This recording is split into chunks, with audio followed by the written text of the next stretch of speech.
Hey everyone, so we are now going to move on to graphing square roots now that we know how to solve. So pause the video and do these two problems. So remember, when you solve an equation, you subtract first. So I'm going to minus 4. 2 times the square root of x minus 3 equals 22. And then we divide by 2 to get rid of that 2 in front. Now we have isolated the square root. Once we isolate the square root, we can square both sides. X minus 3, right? Those are inverses, so the square root goes away, equals 121. Add 3, and we get 124. That's it. All right, in number 2, we are already isolated, right? That's isolated already, so we're going to square both sides. 6x minus 5 equals x squared. When you solve an x squared problem, you need 0 on one side, so I'm going to move the 6x and add 5 to both sides. So we get x squared minus 6x plus 5. Factor. What multiplies to 5 adds to negative 6. Well, 5 and 1 is the only thing that multiplies to 5, and if you make them both minus, they add to 6. So that when we solve, we get 5, and we get 1. And now we're supposed to plug in to check whether or not those actually work. Sometimes they do, sometimes they don't. So does 6 times 5 minus 5 really equal 5? And that one does work. So that's a good one. And then now let's try 1. 6 times 1 minus 5, does that really equal 1? It does. So this one actually has 2 answers. So sometimes you have 2 answers, sometimes you have 1 answer, sometimes you have no answers, but you should check every single time. Okay, so before we jump into graphing square roots, let's talk about graphing its inverse, the x squared. So we are in vertex form. What is the vertex in number 1? We change the sign of the inside, outside stays the same, right?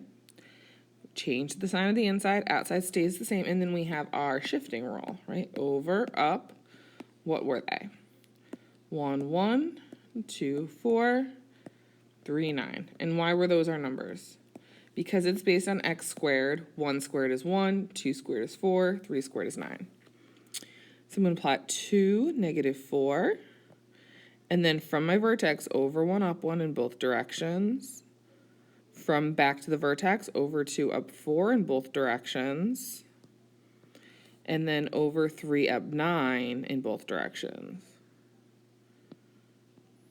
And there's my parabola. All right, so how about in number 2, g of x? What's the vertex? Change the sign of the inside, outside stays the same. There's a negative in front. What do we know about negatives in front? It's going to be upside down. So I plot my negative 2, positive 3, over 1, down 1 in both directions, over 2, down 4 in both directions, and over 3, down 9. So there's my upside down parabola. All right, and then last one, number 3. Vertex, change the sign of the inside. Outside stays the same. Now, what does the 2 do to this graph? Remember, that changes the up, right? Because it's going to make the graph skinny. So all my up, I'm going to go to the right over here. All my ups are being multiplied by 2. So it's going to be 1, 2, 2, 8, 9, 18. Whoops, that's an 8, 9, 2.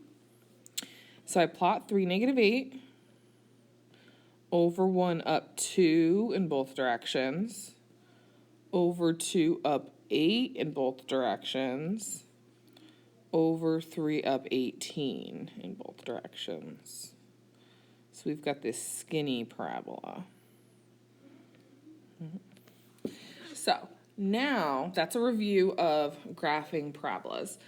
So now we're going to be graphing square roots. Remember, square roots are the inverse of these guys, so they're going to look similar. All right, so whenever you start graphing something, you always want to start with a table. So now here's the question. What numbers should we plug in to start? Now normally, I always go -3, -2, -1, 0, 1, 2, 3. That's not a great idea. Why is that not a great idea? Do we know the square root of a negative? That's imaginary, right? We have an I. We can't graph I on a graph. So we can't have any negatives. So now that leaves me with 0, 1, 2, 3, 4. Now we're going to erase again. Some of these, one of these we don't want. Two of these we don't want. Do we know the square root of 0? Square root of 0 is 0. Do we know the square root of 1? Square root of 1 is 1. Do we know the square root of 2? No. So let's not graph. Let's not do that one. What's the next square root you know after 1? Right. 1 squared is 1. What's the next one? 2 squared is 4. What's the square root of 4? 2. What's the next perfect square? 9. The square root of 9 is... I wrote the answer. Square root of 9 is 3. And then the next one's 16. The square root of 16 is 4. We're not going to fit that, but that's okay. So I have the points 0, 0, 1, 1, 4, 2, 9, 3. So notice, if you turn your head, that's just it's a half a parabola on its side. Right? It's a half of a parabola on its side. It fell over. It tripped and fell over. So notice these numbers that we're plugging in, 0, 1, 4, 9, 16. All right, so now we're going to get a little harder. The square root of x minus 3. So what should we plug into this one? Same numbers. We're going to do 0, 1, 4, 9, 16. So I want you to pause the video, plug in, and see what you get. So the square root of 0 minus 3 is just minus 3. The square root of 1 minus 3 is -2. Square root of 4 minus 3, that's 2 minus 3, which is -1. Square root of 9 minus 3, 3 minus 3 is 0. Square root of 16 minus 3 is 4 minus 1, which is 1. So we got 0, -3, 1, -2, 4, -1, 9, 0. And then I can't really do the other one. Okay. Do you notice anything about these points? If you notice, this is the same graph. It was just shifted down, right? There's our regular square root. Here's our square root of x minus 3. What is this point where it's starting? What is that point? That's 0, 3. Can you think of where that comes from? 0, -3, sorry. Can you think of where that comes from based on the original? Think about that. All right, same idea. We are going to plug in. This one's a little harder, though. We're not just going to do 0, 1, 2, 3, right? Because if I plug in 0, I get the square root of 3. That's terrible. So what number do you think we should plug in? If you plug in -3, we get 0. What else would give us a good number? We plug in -2.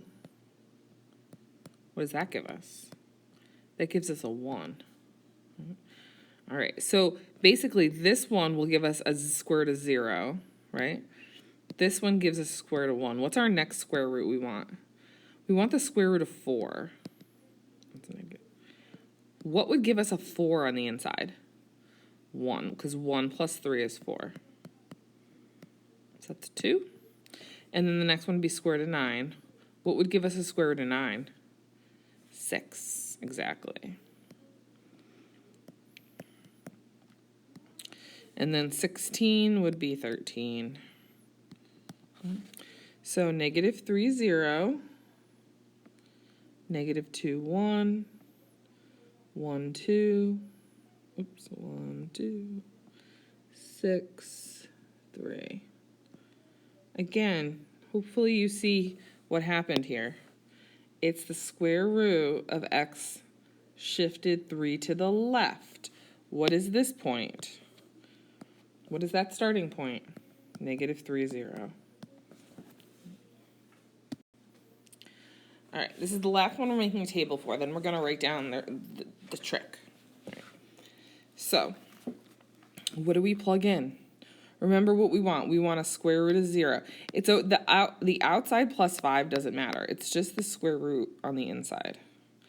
We want square root of 0, square root of 1, square root of 4, square root of 9, square root of 16. So what will make the inside a 1? Or sorry, I skipped 1. What will make the inside a 0? 2, right?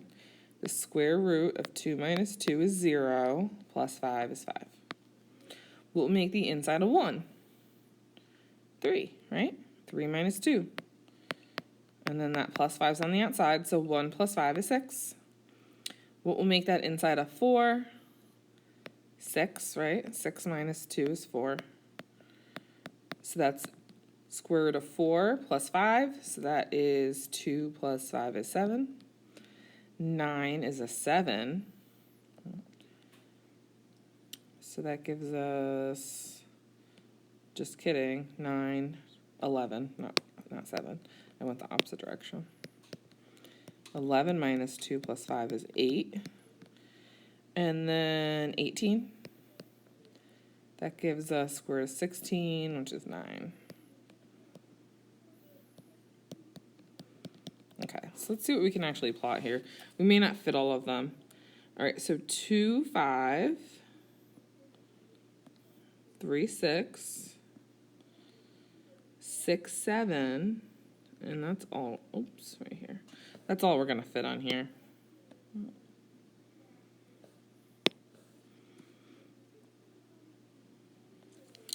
All right, and then yet again, this is just the regular square root function, that it's the parent function, that we've shifted over to up 5.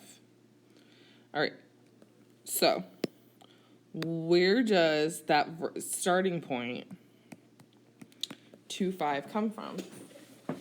Just like with that x squared problem in vertex form, we're just going to change the sign of the inside and the outside stays the same. It is the same process. All right, it's exactly the same process. Change the sign of the inside, outside stays the same, and then what's our shifting rule? What's the shifting rule? Over, up. We don't have to put the 0, 0, right? 1, 1, right? 1, 1, and then how many over are we going? 4, right? Because we wanted the square root of 4. The square root of 4 is 2. The square root of 9 is 3. So it's literally just the x squared, but it's just reversed. Oh, I forgot we had one more. All right, try this one on your own. Pause. All right, so if we wanted to cheat, -7, -2. So that's my first x value. Right. And then, because that gives 0, right? -2. And then I want it to be a 1, so it's going to be -6. That's the square root of 1 minus 2. Then I want it to be a 4, so that would be -3. Which is 0. Then I want it to be a 9, so it's a 2. And then I want it to be a 16.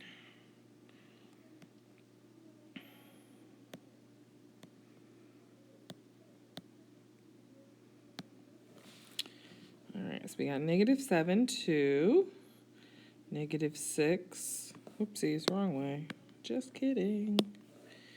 -7, -2, -6, -1, -3, 0, 2, 1, and 9, 2. So this one fits the whole thing. Oh, just kidding. There we go.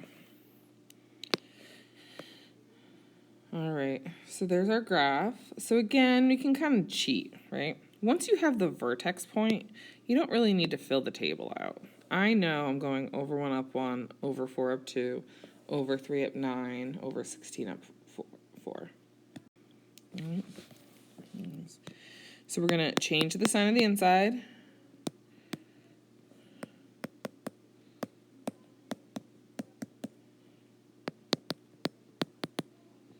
Outside stays the same.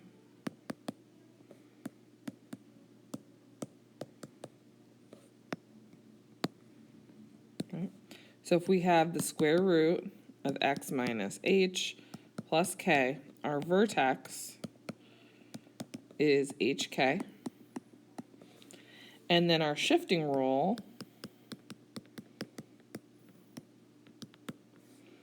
over up, square root of 1 is 1, square root of 4 is 2, square root of 9 is 3. You can write 16, but we don't really make it that far usually. Okay, so I'm going to show you the quick, let's do this real quick. All right, so I'm going to write the shifting rule over up, 1, 1, 4, 2, 9, 3. All right, what is the vertex? Change the sign of the inside, so positive 5, outside stays the same. 5, negative 1, from that point, over 1 up 1. Go back to your vertex point, over 4 up 2, and we can't fit anything else, so we are done. That is it. Vertex point here. Negative 6, change the sign of the inside, outside stays the same. We have a negative though, so what does that tell us? Instead of up, we're going to go down. So I've got my negative 6, positive 4. I'm going to go over 1, down 1. Back to the vertex, over 4, down 2. Back to my vertex, over 9, down 3. And you can actually fit 16 on here. It's right there. So it's going down instead of going up. That's it. Okay, getting a little harder now. We have 2 times the square root of x plus 1 minus 5 and negative 3. What does a number in front do? So our vertex is going to be negative 1, negative 5.